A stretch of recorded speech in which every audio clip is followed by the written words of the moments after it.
Hello, folks. 3.25 patch notes for Settlers of Kalguuran have dropped. Looks like there's going to be a ton of changes, a lot of cool new systems added, and big rework to a lot of the existing systems in the game. I'm pretty positive about this patch. Very excited to get started and play some Path of Exile. Now, this video today is going to be about the Heist changes. There's only a couple of changes to Heist specifically. However, there's a lot of changes to the experimental bases, so I want to go through those today and talk about which ones got more powerful, which ones got a little bit weaker, so on and so forth. Overall, the TLDR is I think that Heist will be better to run than last league. Number one reason is that last league there was all flames that made experimented bases drop, which means that there's like last league there wasn't very much incentive to go into heists at all because you could just get the experimented bases in maps. That means that I think overall experimented bases will be a little bit more expensive because they'll be gated behind heist, which they should be. Then the other thing too is that last league we had back to basics node, we had quant MFers, and those are the things that like they mattered in maps, but they didn't affect heist in any way. And now that those things have been removed, the balance between maps and heist has shifted in heist's favor. So not necessarily saying that you can't go run maps or anything like that. Maps are bad. Maps are still going to be great, but in relative terms, heist is more powerful now because it didn't get hit by any of those nerfs. Because quant didn't make any difference in heist anyway, because the quant like that you bring under your gear didn't affect the heist chests in the first place. So those changes they didn't affect heist, and so in relation, heist is actually going to be in I think a pretty good state. All right, let's take a look at the heist specific changes in the patch notes. So we've got 3 listed changes. The first one here, boss exclusive divination cards can no longer be obtained from the following sources of random divination cards: Delve, Eldritch Altars, Expedition, Heist, and so on. Now, this sounds bad, but in reality, this actually doesn't change anything for us in Heist, because last league, they took the div cards out of the div card chest and replaced them with 2 stack decks. And stack decks already couldn't drop the boss exclusive div cards.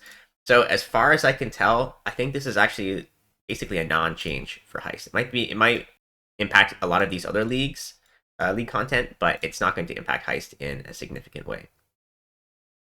Number 2 is fixed a bug where some outdated modifiers could still be obtained on Heist brooches. Now this is actually a buff for us because what was happening was those leagues that were removed from Heist, specifically with divination cards dropping out of boxes and things like that, those mods were still showing up on Heist brooches even though they did absolutely nothing. So now that those mods have been removed, that means that the total pool of mods that we can get on the brooches are going to be more useful and or even usable. And then the last one we have here is fixed a bug where some delve and heist chests could contain veiled scarabs. Now this is a nerf for sure. I didn't even realize this was a bug. I thought that they just changed the heist chest to contain the veiled scarabs when they did the scarab rework. So you would open up a chest, and then every once in a while you'd get a veiled scarab, but it was inconsistent. In the grand scheme of things, this is a pretty minor nerf. We weren't really getting a lot of our currency from the veiled scarabs, so it's sad to see them go, but in reality, it's not going to really have any impact on how much currency that we're farming. Okay, so let's go through and look at some of these changes here. Now, the biggest changes are to these 2 axe types here. Now, Rage got changed and Quality got changed, where Rage is now more attack damage and more multiplicative attack damage, where it used to be an increase to attack damage, attack speed, and movement speed. And then Quality got changed, where Quality is 1% more physical local damage on the weapon, where it used to be increased local damage. So those got buffed. However, these bases actually got changed as well. Let's go through some of these real quick.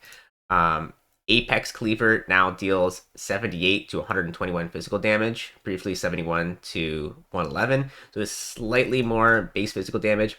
Its implicit is now hits with this weapon, ignore enemy physical damage reduction.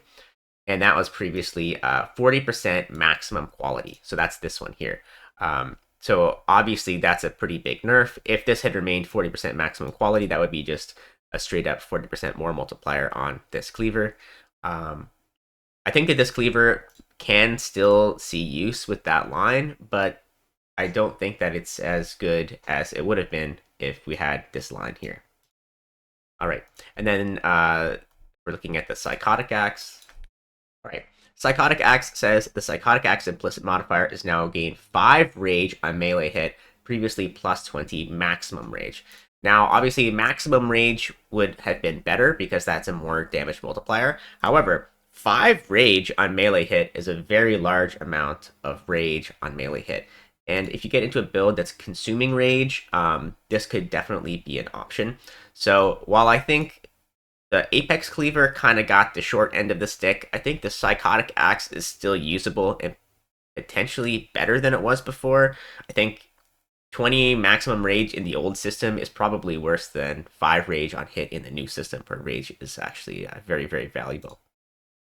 Some other notable changes here. Malign Fangs used to be 6% crit chance. It's going up to 7% crit chance. Another thing too, this Pneumatic Dagger, which by the way is a very good dagger. It's used in a lot of poison builds because it has this line here: all damage from hits with this weapon can poison, which means you can do like, stacking attribute poison, or you can do, basically like buzzsaw poison with it. This is also getting its crit chance increased, but to an even greater extent. Pneumatic Dagger has a crit chance of 8.3% from 6.3. This is getting a 2% base crit buff. So, this was already good. It's going to be absolutely nuts now. 8.3% base crit and all damage can poison. What else can you want? That's insane. Flashfire Blade and Infernal Blade also got a increase to 8% base crit chance. However, I haven't really seen these used in too many builds, so it's not too much of a buff. I think they would need like something else other than this. The Crack Mace was not changed in any way, which is I thought was a bit strange. I thought Fiery Impact would get buffed a bit, but it has not. So this thing is the same as it was. Right, Oscillating Sceptre, Stabilizing Sceptre, and Alternating Sceptre are getting their crit put up to 7.6%. For the Elemental Overload version of this, that probably won't make a huge difference because people weren't using it for attack-based builds anyway, and they weren't using it, and if they weren't relying on the local crit for spell-based builds, so that probably is a non-change for the Oscillating one specifically. But for the Secrets of Suffering version, if there was some sort of Sandstorm Visage build they were doing with it, then maybe that could be a bit of a buff here. So potentially a buff for Sandstorm Visage builds for Alternating Sceptre. For two-handed maces, we have the Impact Force Propagator. The crit chance on these is unchanged, but in comparison to how powerful they were last league, they're actually significantly more powerful this league because Warcries got buffed a lot. Warcries exert 2 additional attacks is the implicit here, so I'm sure there's going to be some build out there that abuses this. I'm not really sure what it is yet, but I think, again, this will probably increase in value. Let's take a look at the staves. So we've got Reciprocation Staff and Battery Staff. The crit here has been increased to 7.5, 1.5% increase, and the implicits are unchanged. Now, with the increases to the base energy shield on a lot of the armors and whatnot, the spend energy before mana costs for socketed skills could actually be really good here. And the fact that more builds have more access to energy shield means that maybe they can justify going a energy shield staff build, whereas before maybe you couldn't really get up to enough energy shield to make it work, but now potentially these are a little bit more relevant. So keep an eye out on Reciprocation Staff and Battery Staff. I think that these have the potential to be really good this league as well. All right. The Potentiality Rod and Eventuality Rod, these also had their crit chance increased. These, however, had them increased to 8.3%, which is very large, and these already grant +1 to maximum power charges and maximum endurance charges. The fact that you get an extra power charge on here is pretty significant. Yeah, I think 1.25 attacks per second is probably a bit too slow for cast on crit, but with the increase in crit, it's definitely a possibility, especially with the power charge changes here. And endurance charges are a lot better than they used to be. Endurance charges got changed. It used to be all res that you got from endurance charges and physical damage reduction. Now it's physical damage reduction and less elemental damage taken, which is significantly better. So all in all, Eventuality Rod is a lot better than it was before because it gets gets benefit from the endurance charge changes, and because it has a higher base crit chance. Capricious Spirit Blade and Anarchic Spirit Blade were unchanged. The crit is the same as it was before, and the implicits have not changed as well. Blasting Blade and Banishing Blade were also unchanged. Again, these were already good because attack crits, ignore enemy monster res is a very desirable stat. So these were good. They're still good, and no need for them to really be buffed. Okay, now Accumulator Wand and Congregator Wand. The wands in general, this league got buffed. These are pretty significant buffs. Accumulator Wand, let's take a look here real quick. Accumulator Wand has 1.5 attacks per second, previously 1.4. That's a very large increase on base. And its base crit is 9.5 now, okay? So with gaining charges every couple of seconds and having crit, this could be a very good wand option, especially for builds that want to gain charges. I could see a discharge build loving this, especially with a Sandstorm Visage with that high level of crit. 9.5 base crit for a Sandstorm Visage build with discharge and getting like endurance charges and power charges every second or every 6 seconds. That could be a really big item. Okay, none of the shields were changed, so all of these shields here, they're all exactly the same as they were last league. All right, let's talk about the belts for a second here. So Micro-Distillery belt didn't have any direct changes. However, there is a big change in the game that impacts this belt. So the implicit here is can't use Flask in 5th slot. Flasks applied to you have 30% increase effect. Now, back in Affliction League, people were using this belt with tinctures on the Warden. Tinctures have been added back into the game. The Warden is now replacing the Raider, and well, it's not the exact same, but it's using tinctures. You can use the tincture in the 5th slot that you can't put a flask in. So this belt is effectively all upside in any build that uses a tincture because you get 30% increased effect.